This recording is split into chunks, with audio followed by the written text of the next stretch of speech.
이 시간 저희들이 사도행전 22장의 말씀을 읽었습니다. 사도행전 22장은 이제 바울 사도가 예루살렘에 올라와서 성전에 있을 때에 성전에 있었던 유대인들이 이방인 나라에서 특히 아시아에서 온 사람들, 그러니까 에베소에서 왔던 유대인들이 바울 사도를 보고 말합니다.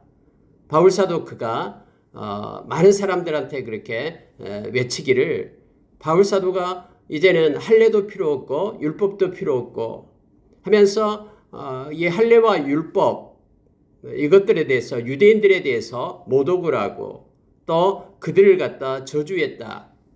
그리고 지금 현재 이곳에서 이 성전에도 들어오지 말아야 될 이방인도 함께 왔다 하면서 그렇게 그들이 생각하고 거짓으로 그렇게 말을 하죠. 그랬더니 비방하기 시작하니까 많은 사람들이 이제 바울 사도를 바깥으로 끌어냅니다. 성전의 문을 닫고 이제 스데반처럼 돌로 쳐 죽이려고 막 했잖아요. 막 때리고 있었어요. 그런데 하나님께서는 천부장을 보내죠. 그리고 천부장으로 인하여 바울 사도를 그들의 그러한 구타와 또 가만 놔두면 죽일 수밖에 없는, 죽이려고 했기 때문에요. 그러한 상황 속에서 구원해냅니다. 그리고 이제 사람들이요, 그대로 끝나는 게 아니에요. 막 바울 사도의 뒤를 따라다니면서 막 고함치고 소리치면서 따라오는 거예요.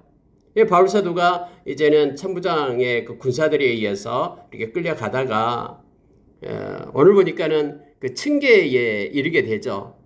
층대가 있는데 층대에 서서 그들에게 말씀을 전하게 해달라고 요청을 합니다. 그때 천부장이 허락을 해요. 그래서 지금 층대에 서가지고 자기에게 돌을 던지며 그렇게 야유하고 저주를 퍼붓고 하는 그런 유대인들을 향해서 복음을 전하고 있는 내용이 바로 22장의 내용입니다. 층대에 대해서 그들에게 히브리 말로 전하기 시작합니다.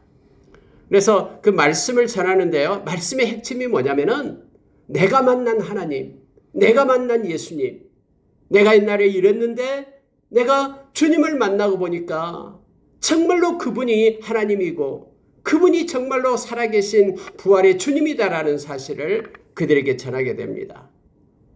그 말을 듣고 있던 그들이 아 그렇구나 하면서 고개를 끄덕여야 되는데 그렇지 않고요. 저놈은 죽여야 된다 하면서 더 야유를 하기 시작합니다. 막 옷을 찢직 찢고요. 그리고 성경대로 말하면은 큰 소리 치면서 티끌을 날렸다라고 얘기하죠. 이 티끌을 날리다라는 것은요, 저주를 퍼붓다라는 뜻이에요. 막 죽여야 된다라고, 신성 모독한 자다라고 하면서 바울 사도를 향해서 그렇게 외치니까 이제 천부장이 그를 갖다가 왜 그랬는지 철하라고 얘기합니다. 때려서 그 연유를 알아라라고 얘기를 해요. 그때 바울 사도가 이제 백부장이 이제 바울 사도를 때리려고 하니까 이제 그렇게 말합니다. 로마 사람인데 죄도 정하지 않고 너희들이 치느냐라고 말을 하죠. 깜짝 놀라는 거예요. 그래서 어떻게 해서 로마 사람이 되었느냐? 천부장이 얘기하는 거예요. 천부장은 나는 돈을 주고 로마 시민이 됐는데 너는 어떻게 해서 로마 시민이 되냐? 나는 나면서부터 로마 시민이다 하니까 함부로 했던 그들 백부장들이나 그들이 두려워하기 시작합니다. 그 내용까지가 지금 22장에 기록이 되어 있습니다. 그래서 여러분 22장에서는요. 바울 사도가 지금 설교하고 있는 거예요. 자기에게 돌을 던지고 자기를 죽이려 했던 그들을 향해서 그들을 불쌍히 여기면서 내가 만난 하나님, 내가 만난 주님에 대해서 외치고 있음을 보게 됩니다. 여러분 성경에는요. 특히 사도행전에는 우리가 사도행전 9장에서 바울 사도가 다메섹 도상에서 예수님을 만나잖아요. 그런데 예수님을 만났다는 이 사건이요. 완전히 그의 인생을 바꿔버리죠. 그때 예수님을 만나고 나서 그가 참수형을 당해서 죽을 때까지 그는 예수님만을 바라보면서 달려갔던 사람임을 보게 됩니다. 우리 이 사도행전 안에서도요. 이 주님을 만났다라는 내용이 4번이나 나옵니다. 9장에서 이미 주님을 만났다라고 나오죠. 다메섹 도상에서 예수님을 만나게 됩니다. 오늘 22장에서 여기서 지금 그 유대인들 향해서 설교할 때도 역시 주님을 만난, 살아계신 부활의 주님을 만난 것을 말합니다.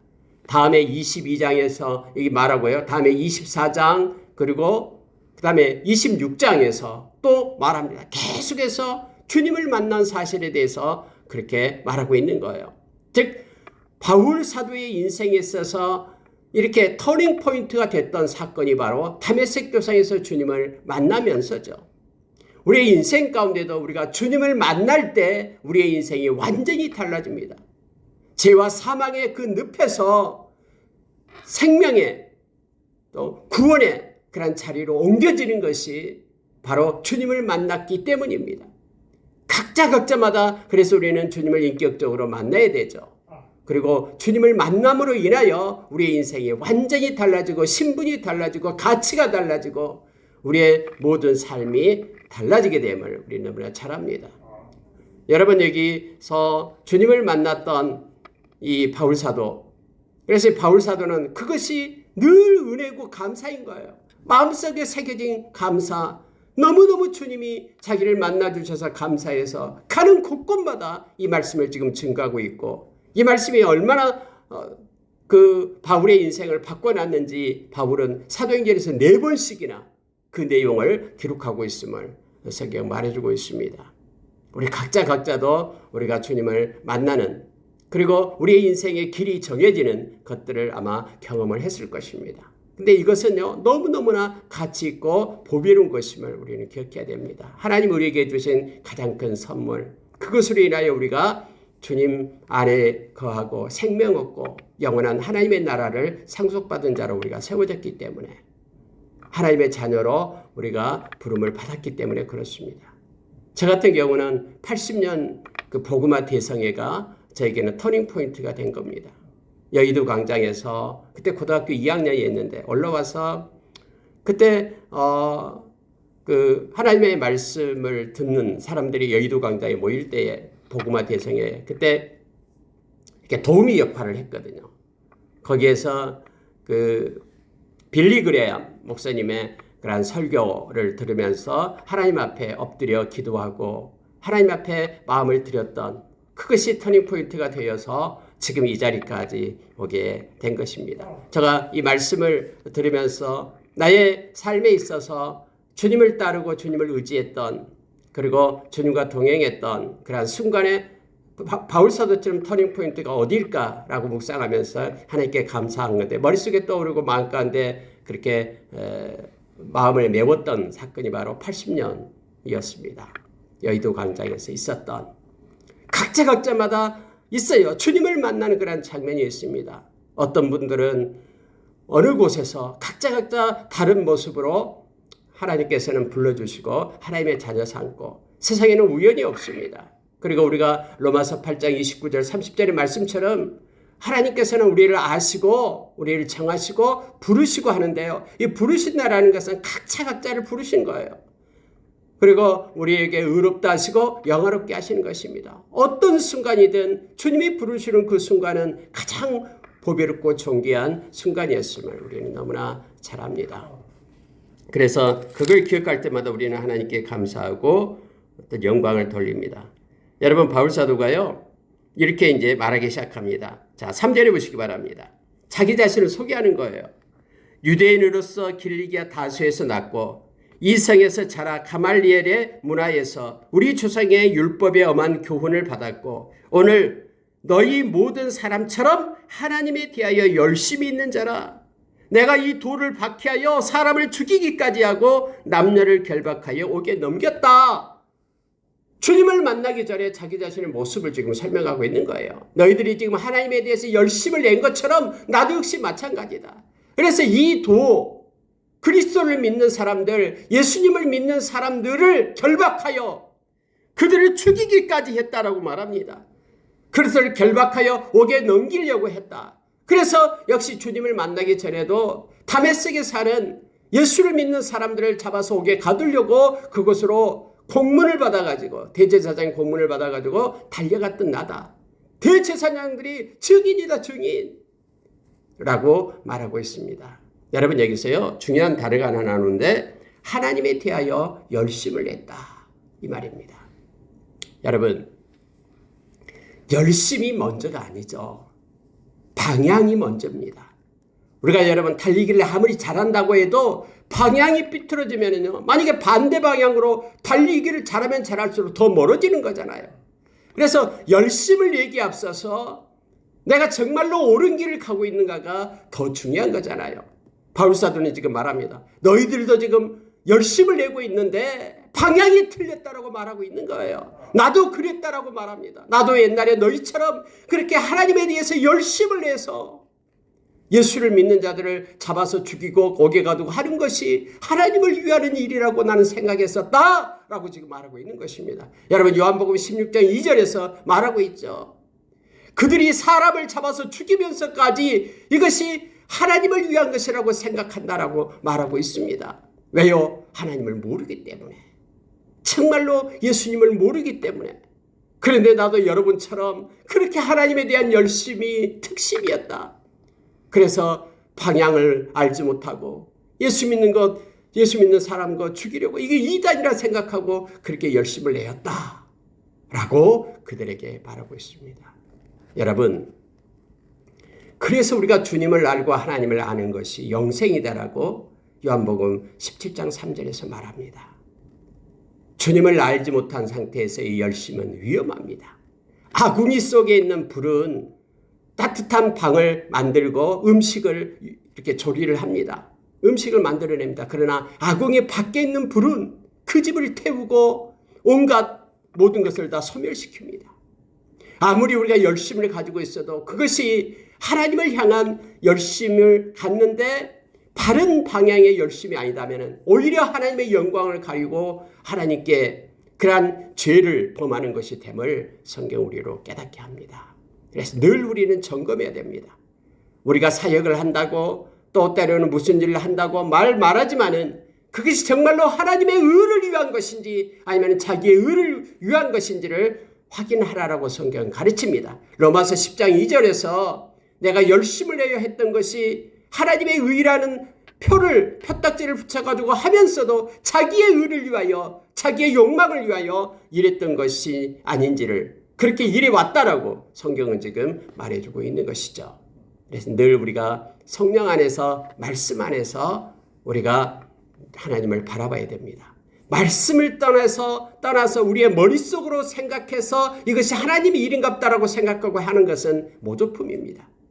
그래서 우리는 말씀 속에 계시는 우리에게 가르쳐준 그 하나님을 섬기며 또 그것을 붙들고 이정표로 삼아 그것이 하나의 중거점으로 삼아 그 말씀을 따라 순종하는 삶이 올바른 신앙생활임을 가르쳐줍니다. 바울사도는 그래서 역시 자기도 다메섹에 있는 사람까지 열심을 내어서 잡아 죽이려고 끌어오게 가르더라고 그곳에 갔는데 그곳에서 우리 주님을 만나는 것을 지금 간증하고 있는 거예요. 자기에게 돌팔매질을 하고 죽이겠다고 야유하는 그들을 향해서 말하고 있는 것입니다. 다메섹에 가까이 갔을 때에 오정쯤 되어 호련히 하늘로부터 큰 빛이 내게 둘러비침에 내가 땅에 엎드려져 들으니 소리 있어 이르되 사울아 사울아 네가 왜 나를 박해하느냐. 나는 이 소리를 들었다라는 거예요. 여러분 오정쯤 되어 정오가 되었다라는 거 한낮이에요. 햇빛이 내리쬐고 있어요. 그런데 햇빛보다 더 밝은 빛이 자기에게 비쳤다라고 말합니다. 그래서 깜짝 놀라서 내가 엎드렸다라고 말하고 있죠. 그랬더니 소리가 납니다. 하늘로부터 소리가 들려서 사울아 사울아 네가 왜 나를 박해하느냐. 그래서 내가 누구십니까? 나에게 말씀하시는 이 소리를 다른 사람들은 듣지 못했다고 얘기합니다. 바울에게만 이 사울에게만 하나님의 음성이 들리게 된 거예요. 옆에 있는 사람들은 이 말씀을 듣지 못했어요. 그래서 여러분요 하나님과 그 관계에는요 1대1의 관계라는 걸 알게 됩니다. 주님과 나와의 관계는 1대1의 관계예요. 하나님이 은혜 주실 자에 은혜를 주는 거예요. 많은 사람들이 애워싸고 있었지만 예수님을요 예수님의 옷자락을 잡았던 혈류증을 앓는 12년 동안 혈류증을 앓는 그 여인에게 우리 주님의 능력이 나가서 그를 치유하고 고쳤습니다. 여러분 예수님의 옷깃을 잡았던 사람 스쳤던 사람이 한두 명이었겠습니까? 애워싸고 있었으니까요. 이처럼 여러분 은혜를 받는 자와 은혜를 주는 자는 그들만이 알 수가 있는 것입니다. 그래서 함부로 우리는 다른 사람에 대해서 판단하거나 정죄해서는 안 됩니다. 비방해서도 안 됩니다. 그와 하나님과의 관계 속에 있기 때문에 그렇습니다. 거기에 바울사도와 함께했던 일행이 있었어요. 그런데 다른 사람들은 듣지 못했어요. 오직 사울에게만 하나님의 주님의 음성이 들렸음을 보게 됩니다. 나는 내가 박해하는 나사렛 예수라 이렇게 말합니다. 여러분 나사렛이라는 단어를 붙이잖아요. 우리 주님이 직접이요. 나는 네가 박해하는 나사렛 예수다. 우리가 너무나 잘 알고 있잖아요. 바울사도가 예수님보다도 예수님을 믿는 사람들을 박해하고 죽이고 옥에 가두고 했잖아요. 그런데 예수님께서는 지금 네가 나를 박해하고 있다고 말하는 거예요. 언제나 예수님은 그랬어요. 예수님을 믿는 그 하나님의 백성들 그들을 당신과 동일시하게 행했다는 것을 우리는 너무나 잘 압니다. 그래서 오늘날요. 예수 믿는 사람들에게 힘들게 하고 지치게 하는 거예요. 우리 주님께서는 네가 나를 박해하고 핍박하고 있다라고 말하고 있습니다. 그래서 하나님의 백성들은 우리 주님이 끝까지 보호하시면서요. 마치 그들에게 행한 것들이 바로 우리 주님께 행한 것이다라고 동일시하고 있음을 보게 됩니다. 그 주님이 너무나 좋습니다. 우리가 아플 때 주님도 같이 아픕니다. 우리가 핍박을 받을 때 주님은 같이 핍박을 받습니다. 우리가 힘들어할 때 주님도 우리의 마음을 가지고 알고 눈물을 흘립니다. 하나님 우편에서 우리를 위하여 충고하고 계시는 우리 주님을 우리가 기억하기를 원합니다. 그래서 우리가 언제나 어떤 순간이 있든 그 고난의 때 우리 혼자 있는 게 아니에요. 우리 주님이 함께 있어요. 우리가 받은 그 고난을 주님은 같이 고난을 받으면서 우리를 붙들고 인도하고 계시다라는 것을 우리가 기억하기를 원합니다. 일어나 다메섹으로 들어가라. 해야 할 모든 것을 거기서 누가 이르리라. 이렇게 주님이 말씀해서 나는 눈이 볼 수가 없어서 다메섹으로 들어갔다. 그런데 거기에서 아나니아라는 사람이 왔는데 그 사람은 율법에 따라 경건한 사람이고 거기에 사는 모든 유대인들이 칭찬한 그러한 사람이다. 그 사람이 와서 나에게 이렇게 말했다. 형제 사울아. 우리가 잘 아는 형제라는 단어를 붙이잖아요. 주 안에서 이제는 형제된 자다. 우리가 여러분 사도행전 9장에서 이미 알고 있잖아요. 주님께서는 아나니아에게 나타나서 아나니아야 지금 직가라는 고리에 가서 사울을 만나라. 그가 지금 기도하는 중이다. 그가 지금 눈을 열어서 내가 그에게 보여줬다. 그가 기도하는 중인데 바로 아나니아라는 사람이 와서 그에게 안수하고 그의 눈을 뜨게끔 할 것이라는 것을 내가 가르쳐줬다. 그러니 나는 가라. 아나니아가 말하잖아요. 제가 소문을 들으니까는 그 사람은 위험한 사람인데요. 예수를 믿는 사람을 가두려고 했는데요. 아니다. 그는 내가 택한 나의 그릇이다. 아나니아가 이 말을 듣고 가잖아요. 가서 안수를 하잖아요. 그래서 눈이 이제 비늘 같은 것이 떨어지고 눈을 보게 되잖아요. 성령을 거기서 받게 되잖아요. 그래서 아나니아의 말을 9장에서보다도 여기는 더욱더 세밀하게 바울사도가 지금 그렇게 기록하고 있는 거예요. 바울사도 직접 들었던 거기 때문에 여기 있는 내용들은 다 진실이죠. 그가 또 이르되 아나니아가 말한다라는 거예요. 우리 조상들의 하나님이 너를 택하여 너로 하여금 자기 뜻을 알게 하시며 그 의인을 보게 하시고 그 입에서 나오는 음성을 듣게 하셨으니 세 가지 것을 얘기하는 거예요. 하나님이 너를 택했다. 그런데 하나님이 너를 택해가지고는 하나님의 뜻을 알게 했다라는 거예요. 여러분, 예수님께서 그렇게 말씀했습니다. 하나님의 뜻을, 하나님을 알 수 있고 하나님을 볼 수 있는 사람은 그의 아들, 그리고 그의 아들이 택하여 계시를 주는 자가 하나님을 알 수 있다라고 말했죠. 하나님께서 그를 택하여 이제 하나님의 뜻을 알게 하셨다. 하나님의 뜻을 깨닫게 했다라는 거예요. 그리고 그 의인을 보게 하시고, 의인이 누구예요? 그 의인, 예수님을 나타내죠. 예수님을 보게 하셨다. 그리고 그 입에서 나오는 음성을, 예수님의 음성을 듣게 하셨다라고 말합니다. 여러분, 이 일을 누가 합니까? 성령님께서 행하심을 알게 됩니다. 고린도전서 2장 9절 이하에서 그렇게 말하죠. 하나님께서 준비한 선물은요, 눈으로 보고 귀로 듣고 마음으로 깨닫지 못한다고 했어요. 성령께서 계실 때, 성령께서 하나님의 마음에, 하나님의 그 모든 것을, 뜻을 통달하신 분이 성령님이라고 했죠. 성령님이 임할 때만 듣고 보고 알게 된다라고 말합니다. 오늘 여러분, 아나니아가 지금 이 바울에게 했던 말입니다. 하나님의 뜻을 알게 하셨고 또 보게 하셨고 그리고 듣게 하셨다. 여러분 우리가 보고 듣고 또 깨닫는 것 그것은 성령의 역사입니다. 하나님께서 우리 가운데 하나님이 인도하신 것입니다. 우리가 말씀을 읽고 보고 또 말씀을 깨닫게 하는 모든 것들은 말씀을 쓰신 성령님께서 인도하실 때만 가능함을 성경은 우리에게 가르쳐 줍니다. 성령께서 함께하지 않으면 하나님의 행하심, 하나님의 뜻, 하나님의 마음 알고 또 보고 듣지 못한다라는 것을 우리가 기억합니다. 하나님이 지금 아나니아를 통해서 바울 사도에게 이렇게 말했다라고 말합니다. 그러니 너는 지금부터 보고 들은 것의 증인이 되리라. 왜 주저하느냐? 세례를 받으라 해서 일어나 예수의 이름으로 세례를 받고 죄를 씻으라 하기로 내가 그렇게 했다. 이렇게 지금 설교를 하고 있는 거예요. 간증을 하고 있는 거예요. 바울 사도가요. 그리고 또 하나의 사실을 말합니다.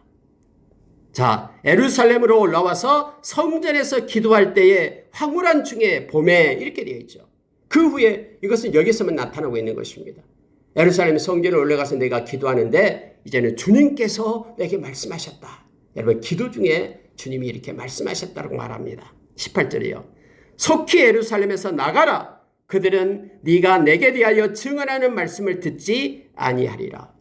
내가 예루살렘에서 기도하고 있는데 하나님께서 나보다 나가라고 했다. 왜냐하면 예루살렘에 있는 사람들은 내 말을 듣지 않기 때문에.